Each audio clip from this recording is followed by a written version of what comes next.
Гаспадарства глядзяць Zoom на Белсаце, а з вами Олесь Залеўскі. Поехали. Нас занясуць у чырвоную кнігу. Беларусаў памірае ў 2 разы больш, чым нараджаецца. Як змяніць тренд? Увага! Гепатыт А у Беларусі. Што справакавала ўспышку? І як сябе абараніць ад зараджэння? Выбары не прызнаюць, але на пасляваенныя перамовы паклічуць. Чые інтарэсы будзе адстойваць Лукашенка на магчымых перамовах з Захадам?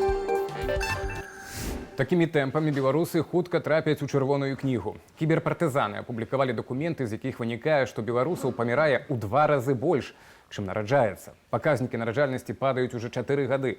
Чыноўнікі ж прагназуюць пагаршэнне трывожнай тэндэнцыі. Як змяніць тренд у дэмаграфіі? Статыстыку нараджальнасці беларускія чыноўнікі перасталі публікаваць з траўня 2020 года, але адсачыць паказнікі атрымалася дзякуючы статыстыцы пра выплачаную дапамогу ў цяжарнасці і родах. Яе кіберпартызаны атрымалі з неафіцыйнай перапіскі чыноўнікаў. Паводле дакументу ў 2019 годзе дапамогу ад дзяржавы атрымалі 70 тысячаў жанчын, у 21-м 61 тысяча, а ў 22-м усяго толькі 56 тысячаў жанчын. Раней улады прызналі зніжэнне каэфіцыенту нараджальнасці. У 2023 годзе ён складаў 7,8, і гэта менш, чым за часам Другой сусветнай вайны. З намі на відэасувязі знаходзіцца вядомы беларускі лекар, а цяпер прадстаўнік у аб'яднаным пераходным кабінеце па ахове здароўя Станіслаў Салавей. Прывітанне, спадар Станіслаў. Вітаю. На пачатку хацеў бы вось удакладніць. У Беларусі ў 2 разы большая смяротнасць за нараджальнасць.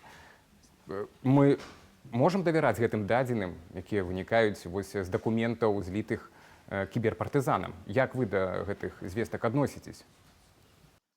Да гэтых звестак я стаўлюся так, што гэта амаль адзіныя дадзеныя, якія мы можам цалкам давяраць. Бо гэта тыя паказчыкі, якія амаль немагчыма сфальсіфікаваць. І калі мы кажам пра прычыны смяротнасці ці нешта іншае, гэта можа фальсіфікавацца на міжнародным узроўні і нават на ахове здароўя. Вы будзеце ведаць, якая цалкам картына. Але тут чалавек памёр, чалавек нарадзіўся. Все, гэта такі больш стабільныя паказчыкі. Патым дзякуй кіберпартызанам за такія дадзеныя. То бок у нас сапраўды нараджаецца, як вынікае з дадзеных, менш, чым нават падчас Другой сусветнай вайны, а памірае ў 2 разы больш, чым нараджаецца. Што гэта значыць з пункту гледжання, не ведаю, стандартаў, народа, ягоных перспектываў, з пункту гледжання стандартаў ОАН? З пункту гледжання рода гэта цалкам не вельмі добрая статыстыка, то есть колькасць жыхароў страчаецца, колькасць тых людзей, якія называюць сябе беларусамі, скарачаецца. З пункту гледжання ОАН, глядачы сказалі, не хваліцеся, бо ОАН увогуле зараз выступае супраць таго, каб мы клапаціліся ў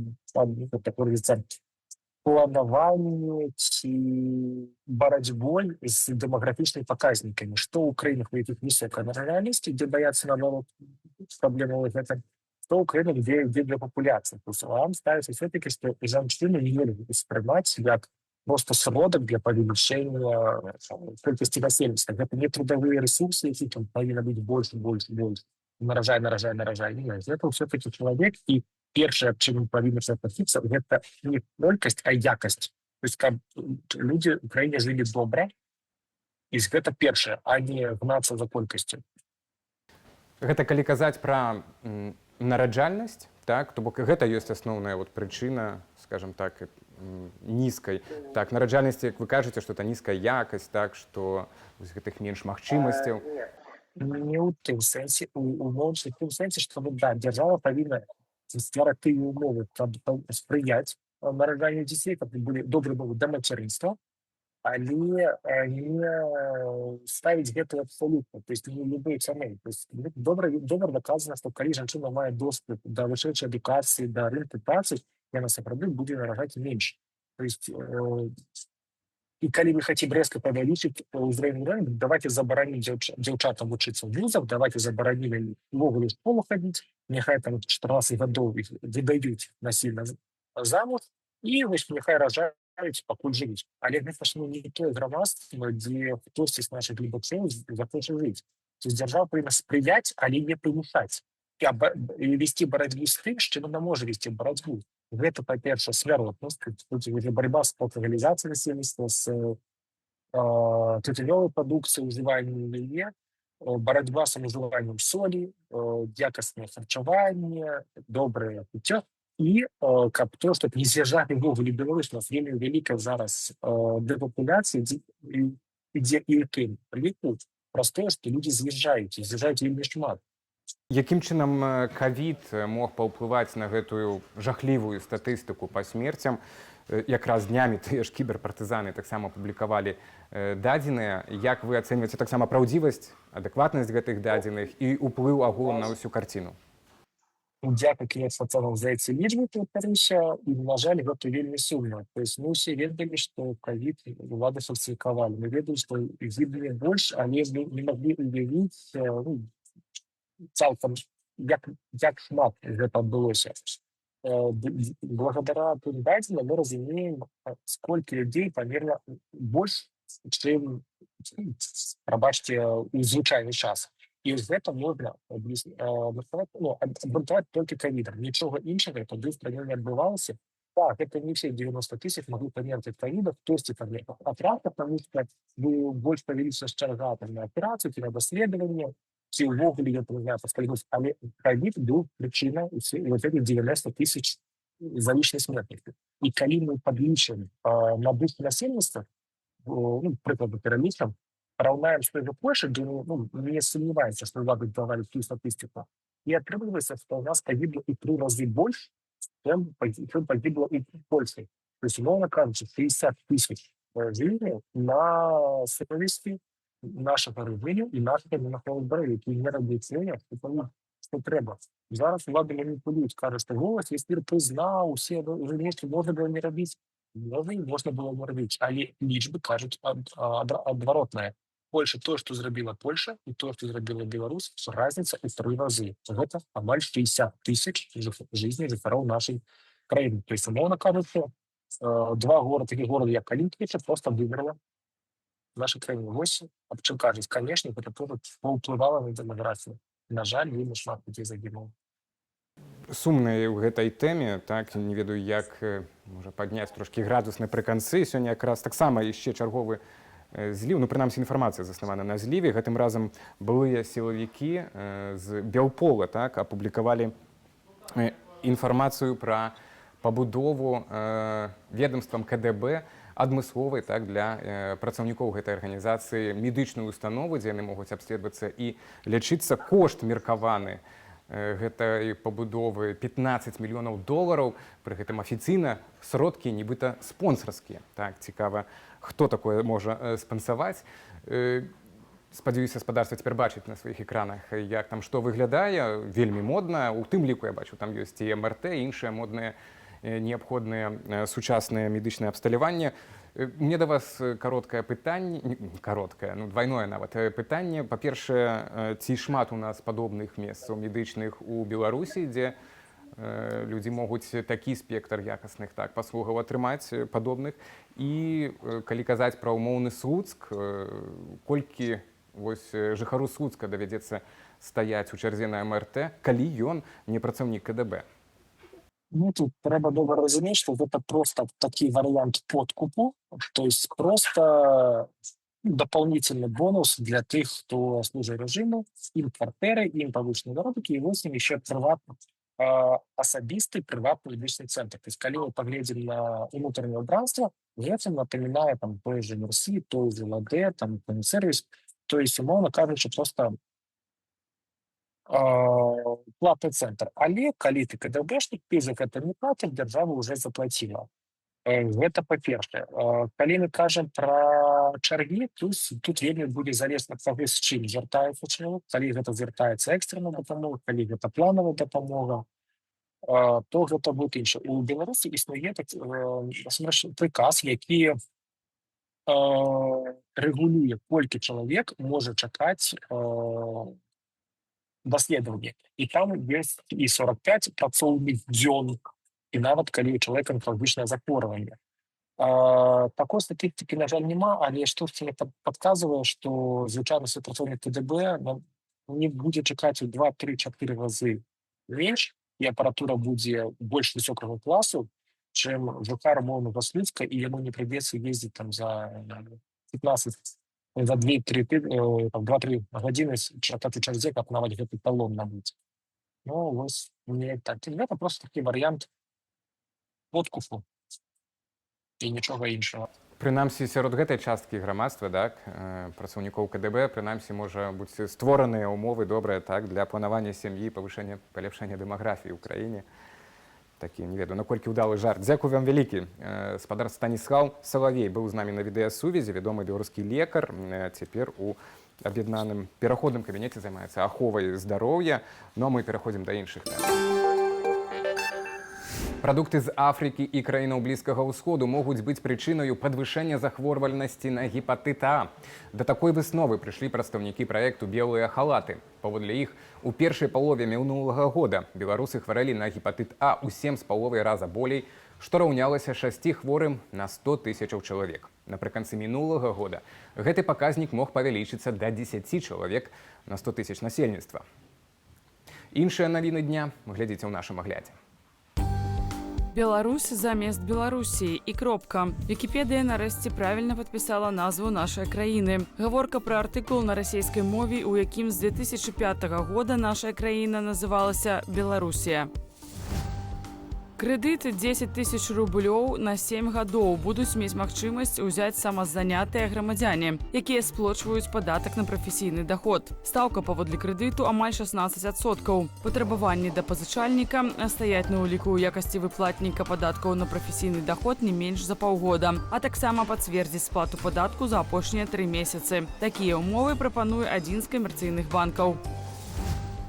42 тысячы рублёў жыхарка Гомля аддала злачынцам. Гэта былі ейныя ўласныя і крэдытныя грошы. Жанчына адгукнулася на прапанову дадатковага заробку ў інтэрнэце. Ёй прапанавалі зарэгістравацца на фінансавай псеўдаплатформе і пакласці грошы нібыта на свой рахунак. У выніку яна згубіла ўсе грошы на платформе і атрымала прапанову на іншую працу – онлайн-пазіраванне.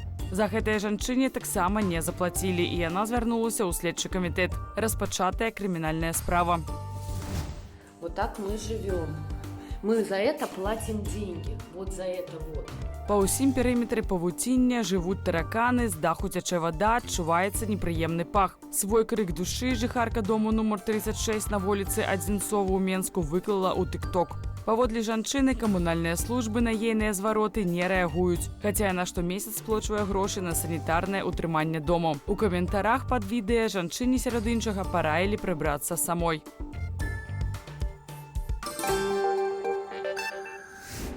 Выбары прэзідэнта Беларусі, якія адбудуцца 26 студзеня, не будуць вольнымі і сумленнымі. Гэткае меркаванне на сённяшняй прэс-канферэнцыі ў Вільні выказаў спецдакладчык АЛАН па Беларусі Нілс Мужніекс. Разам з тым ён адзначыў павелічэнне ўзроўню парушэння правоў чалавека ў Беларусі. Очень высокий уровень репрессий в Беларуси, даже больше, чем обычно. Все тенденции репрессий продолжаются. Но перед выборами, думаю, именно такой жесткий подход против всех, который может как-то поднимать свой голос и критиковать Лукашенко и нарушение прав человека в Беларуси. И так сейчас ситуация очень напряженная, там довольно тихо, потому что есть только голос Лукашенко везде. Не прызнаюць вынікі выбараў прэзідэнта Беларусі і Нідерланды. Гэта сталася вядома падчас сустрэчы Святланы Ціханаўскай з прадстаўнікамі гэтай краіны ў Гаазе. У Еўрапарламенце прынялі рэзалюцыю, што заклікае не прызнаваць ні вынікі выбараў у Беларусі, ні легітымнасці Лукашэнкі. Нягледзячы на праблемы з прызнаннем у свеце, улады ў Менску працягваюць рыхтавацца да магчымых пасляваенных перамоваў. Чыя інтарэсы яны будуць адстойваць? Планы ўлада ў эфіры каналу ОНТ раскрыў дзяржаўны прапагандыст Александр Шпакоўскі. Паводле яго беларускія дыпламаты атрымалі задачу забяспечыць выкананне інтарэсаў Беларусі, калі ЗША і Расія пачнуць перамовы пра рэгіянальную бяспеку. Праўда, ці гэтыя інтарэсы будуць адрознівацца ад расійскіх? Шпакоўскі не ўдакладніў.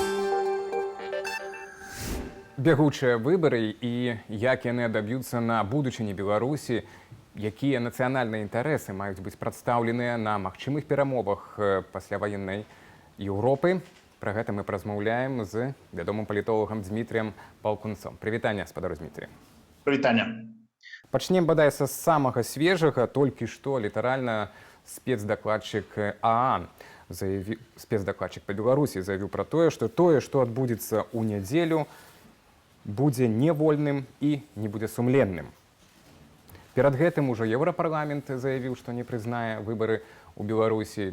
Асобныя еўрапейскія краіны, на вашу думку, вось у такім статусе, калі выбары будуць непрызнаныя і легітымнасць Лукашэнкі сумнеўная, ці ён можа разлічваць на ўдзел у перамовах пасляваеннай Еўропы, так, ад імя Беларусі?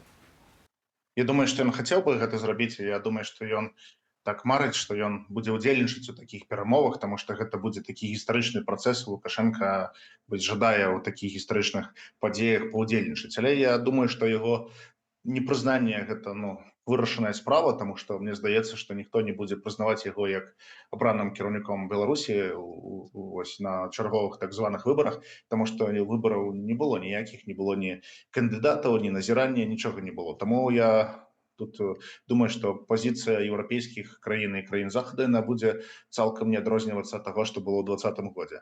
Але Лукашенко будзе нам нейкія намаганні рабіць для таго, каб знайсці нейкія камунікацыі з заходнімі краінамі.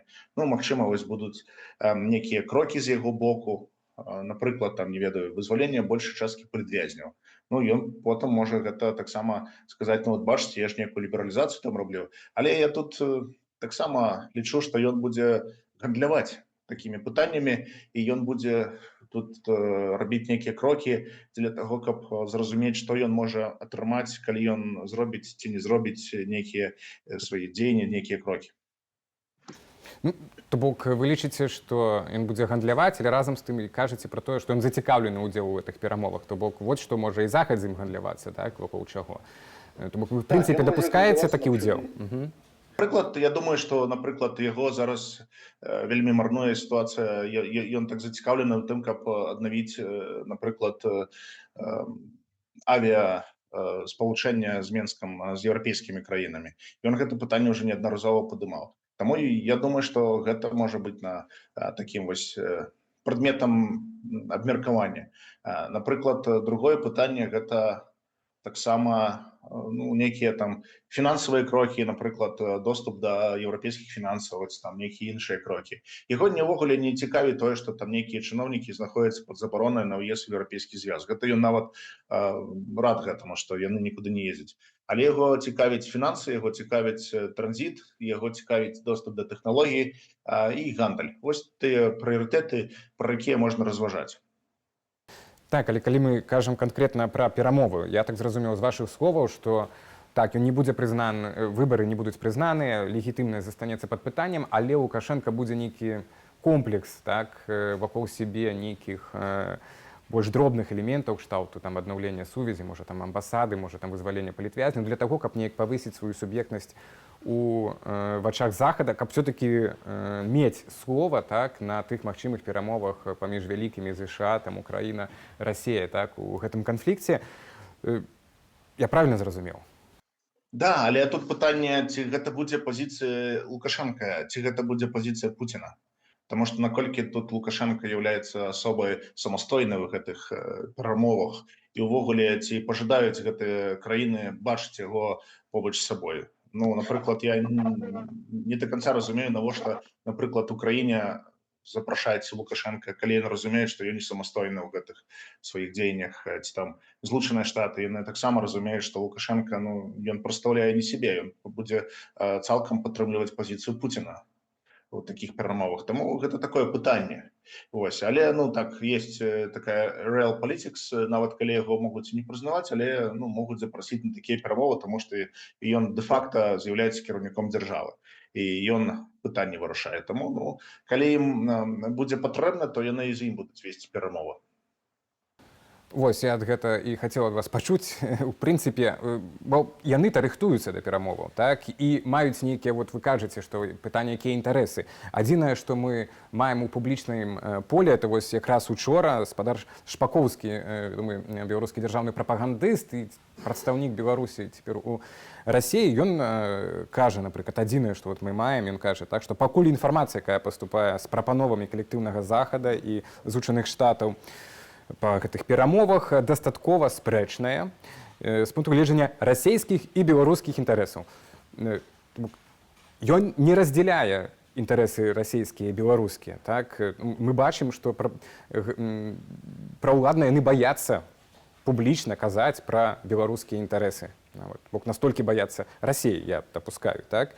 На вашу думку, якія рэальна беларускія інтарэсы могуць быць падчас гэтых перамоваў агучаны? Ну, з пункту гледжання Шпакоўскага і, магчыма, Лукашэнкі, гэта, па-першае, адмена ўсіх санкцый і прызнанне Лукашэнкі як прэзідэнтам краіны. А яшчэ і выдача ўсіх грамадзян, якія знаходзяцца за межамі зараз Беларусі і выступаюць супраць Лукашэнкі, каб яны ў турму трапілі. Вось гэта нацыянальныя інтарэсы, якія бачыць Шпакоўскі персанальна і Лукашэнка. Ніякіх іншых інтарэсаў у іх няма. Гэта захаванне той сітуацыі, якая ёсць у Беларусі зараз, палітычная, эканамічная, захаванне клана Лукашэнкі ва ўладзе, а магчыма нават перадача паўнамоцтваў там, не ведаю, малодшаму сыну Лукашэнкі. Вось тое, на што разлічвае Лукашэнка.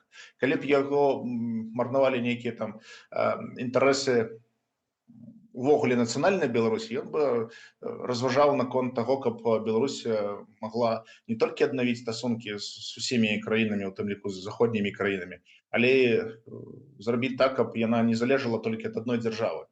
Вось гэта былі б нацыянальныя інтарэсы, калі краіна магла развівацца, каб былі такія дачыненні ці дамоўленасці з іншымі краінамі, каб Беларусь успрымалася ў свеце як надзейны партнёр, каб Беларусь не была у сусветных медыя як дыктатура, калі гэта слова пужае многіх бізнесоўцаў і іншае. Але Лукашенко гэта ніколі не зробіць. Яго ўжо імідж такі сфарміраваны у свеце дыктатар, і не кожны бізнесмен, і ўвогуле вельмі мала знойдзецца такіх людзей, якія будуць жадаць нейкі бізнес рабіць, нават турыстаў, якія будуць наведваць Беларусь. Вось гэта нацыянальны інтарэс. Аднавіць Беларусь як краіну, якая мае такое успрыманне пазітыўнае, а не негатыўнае. Сёння вобраз Беларусі вельмі негатыўны ў свеце.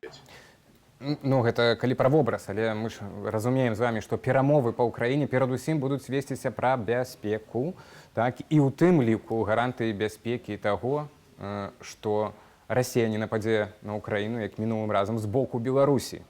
Адпаведна, хтосьці гэтыя гарантыі мае даць і гэтую бяспеку так забяспечыць, так, умовы для яе.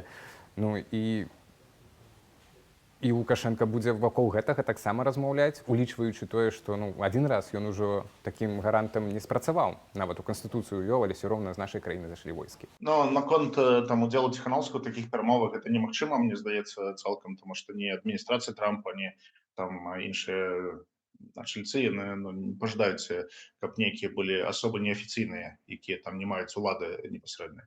А вось наконт таго, што там будуць абмяркоўвацца пытанні бяспекі ў Еўропе, так, гэта зразумела, што гэта будзе абмяркоўвацца. Гэта таксама нацыянальныя інтарэсы Беларусі, але тут пытанне, ці самастойнае ў гэтых пытаннях будзе Лукашенко, таму што яму будуць тады даваць тыя указанні з Масквы, каб ён рабіў тое, што пажадае Пуцін, а не Лукашенко. Таму што ён нават вось з пазіцыі пункту гледжання Зеленскага, які сказаў, што Лукашенко, калі яму патэлефанаваў, ён прабачаўся за тое, што адбылося, і казаў, што гэта не ён, гэта ўсё Пуцін, і ён нічога не можа зрабіць. Ну і так і там будзе. Ён будзе загады Пуціна выконваць на такіх перамовах. Ці патрэбен тады Лукашенко ў такой сітуацыі? Але з пункту гледжання нацыянальнай бяспекі Беларусі, мне здаецца, гэта павінна быць створана сітуацыя, калі расійскія войскі пакінуць тэрыторыю Беларусі. Вось гэта бяспека для Еўропы. Бяспека для краін Балтыі, бяспека для Польшы таксама. І забарона на ўдзел беларускіх вайскоўцаў ці расійскіх вайскоўцаў у наступных вучэннях, якія будуць на тэрыторыі Беларусі, увогуле ва ўсіх вучэннях. Таму што тое, што адбылося ў 22-м годзе, гэта былі паўнавартасныя вучэнні, якія закончыліся наступам расійскага войска на Украіну.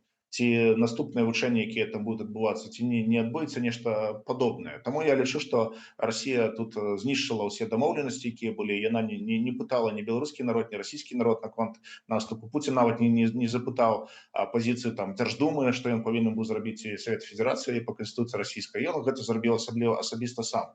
А беларускі народ увогуле ніхто не пытаў. Таму я лічу, калі такія дамоўленасці былі знішчаны з боку Расіі, то павінна быць забарона на правядзенне любых вайсковых вайсковых вучэнняў на тэрыторыях Беларусі з удзелам расійскіх войск. Вось гэта пытанне, якое павінна быць, напрыклад, у дакуменце, які будзе пасля там или у абмеркаванні адбывацца. А наконт вось пазіцыі дэмакратычнай сілы увогуле там Светланы Ціхановскай, іншых палітыкаў, я лічу, што трэба тады вось правесці такое абмеркаванне і прапанаваць нейкія тэзісы, якія будуць пададзеныя ў гэту групу ці там з пункту гледжання дэмакратычнага асяроддзя Беларусі і будуць пададзеныя краінам, якія будуць дзейнічаць у такім абмеркаванні. Вось гэта будзе, мне здаецца, магчымая сітуацыя. Гэта ўжо адбываецца фактычна, так? І ў Давосе Светлана Ціхановская днямі якраз і прэзентавала гэтая прапанова, там бадай што было 5 пунктаў, многія з іх звязаны менавіта з гэтымі пагадненнямі вайсковымі з Расіяй. І вы толькі што таксама пералічылі, чаму Лукашенка не можа быць партнёрам, так, суб'ектам на такіх перамовах, перадусім праз гэтую моцную сувязь, так, з Расіяй. Таму, якую вы бачыце магчымую практычную схему, калі голас Беларусі будзе на такіх перамовах пачуты? Не абавязкова Ціхановская, можа нават Лукашэнкі, які таксама ж зацікаўлены, каб Беларусь была незалежнай. Мне здаецца, калі б Лукашенко пажадаў ўсё ж такі незалежнасць трымаць і нават калі б ён разважаў пра будучыню, то ён бы зрабіў сёння сітуацыю, калі ён бы правёў амністыю паўнавартасную не толькі тых, хто сёння за кратамі, але таксама зачыніў бы ўсе галоўныя гэтыя працэсы супраць людзей, якія за межамі знаходзяцца, і пачаў бы такі паўнавартасны дыялог з грамадствам. Вось гэта была бы кансалідаваная пазіцыя беларускага грамадства. Яно рознае. Там хтосьці яго любіць, хтосьці яго не паважае, там іншае меркаванне ёсць, мае. Але я лічу, што гэта пазіцыя, яна мае на тое быць. Лукашенко сам уже быў апозіцыянерам. Вось, і я лічу, што ў такой сітуацыі гэта было б карысна для Беларусі, калі б ён ўсё ж такі перагарнуў гэту сторону, калі ён на гэта ніколі не пойдзе. Таму і пазіцыя Беларусі, яна будзе такая не вельмі моцная. І гэта, дарэчы, таксама выклік для Еўропы, для бяспекі Еўропы, потому што не ўсе дакладна разумеюць, што тое, што адбылося з Украінай, яно можа паўтарыцца і супраць іншых краін, з якімі Беларусь сёння мае мяжу. Вось, таму я лічу, што гэта пытанне бяспекі еўрапейскай. Яно павінна абмяркоўвацца, і Еўропа таксама павінна тут свой голас даваць і паказваць. Але я бачу, што, напрыклад, з боку Злучаных Штатаў Амерыкі, там некаторых еўрапейскіх краін, Беларусі ўвогуле не існуе у палітычнай геапалітыкі. Яны гэту Беларусь і увогуле Беларусь яны разглядаюць як частку Расіі. Вось так гэта адбываецца.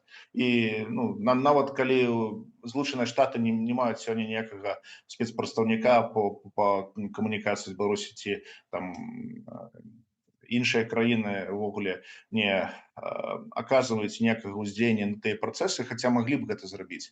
Гэта паказвае, што яны не бачаць вялікую ролю Беларусі ў палітыкі. Нават былы кіраўнік Дараца Меркель, які за ўсходнюю палітыку адказваў, ён таксама казаў, што Беларусь страчана для Еўропы, яна там знаходіцца ў зоне ўплыву Расіі. Але мне здаецца, гэта можна змяніць, калі Еўропа будзе займаць больш такую моцную палітыку ў дачыненні непасрэдна да Лукашенка. Пытанне палітычных вязняў – гэта пытанне некалькіх дзён. І гэта было даказана ў ліпені мінулага года, калі было на некалькі гадзін зачынена мяжа і пачалі вызваляць палітвязняў. Гэта адбылося дзякуючы ціску, які быў дакладна зроблены. Гэта дакладная інфармацыя і пазіцыя Міністэрства замежных спраў Польшы, іх дзеянні, яны прывялі да таго, што Лукашенко пачаў гэта рабіць. Але такія дзеянні павінны мець працяг. Тады Лукашенко вызваліць усіх палітвязняў за некалькі дзён. Трэба моцная больш палітыка еўрапейскіх краін. Дзякуй вялікі за размову. Дмітрый Балкунец, вядомы палітолог, быў з намі на відэасувязі. Мы абмяркоўвалі, як гэтыя выбары могуць адбіцца на шансах Беларусі быць пачутай на магчымых перамовах пасляваеннай Еўропы, каб захаваць незалежнасць. Перспектывы гэтага. Будзем, натуральна, яшчэ вяртацца да гэтай тэмы і да вас, спадар Дміцер, звяртацца. Дзякуй вам. У нас не ўсё. Наперадзе спадарства яшчэ чакае агляд самых цікавых падзей з сацыяльных сетак Белсату. 7 гадоў таму пайшоў з жыцця Міхал Анімпандыстаў, адзін з пачынальнікаў беларускага дызайну і рок-паэзіі. Яму было 53 гады. Міхал напісаў шэраг знакавых песень, напрыклад, «Простыя словы», стварыў канцэпцыю народнага альбому. Таксама Анімпандыстаў займаўся жывапісам, афармленнем праграмаў Белсату, распрацоўваў дызайн нашых фірмовых календароў і плакатаў. У тэлеграм-канале Белсату вы можаце паглядзець відэа пра нашага выбітнага земляка. Простые словы, простые речи, хлеб на столе, полымя в печи. Под белым стягом, с червоной стужкой, моя свобода.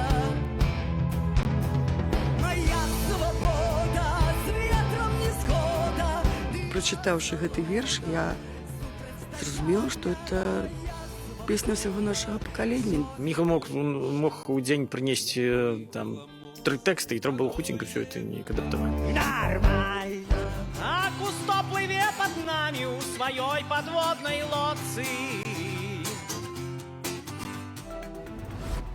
У адным з фінансавых раёнаў Лондану стартаваў штогадовы фестываль зімовых агнёў.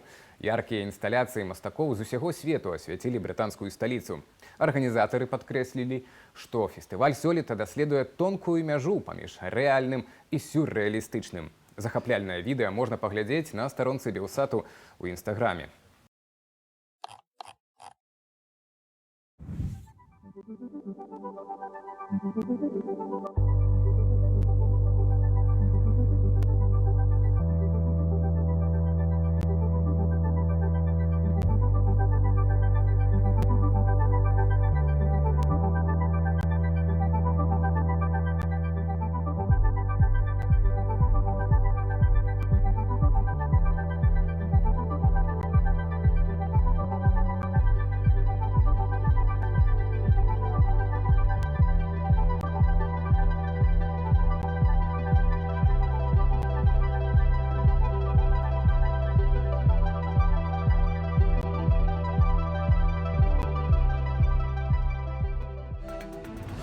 Адну са спартовых пляцовак Рагачова пераўтварылі ў сумнае відовішча. Замест дзіцячага смеху і трэнаванняў тут пануе бязладзіца. Раскіданыя бутэлькі, навал дробнага смецця, старая мэбля і матрацы. Як выглядае месца для заняткаў спортам, вы можаце паглядзець на YouTube-канале Белсат Нау.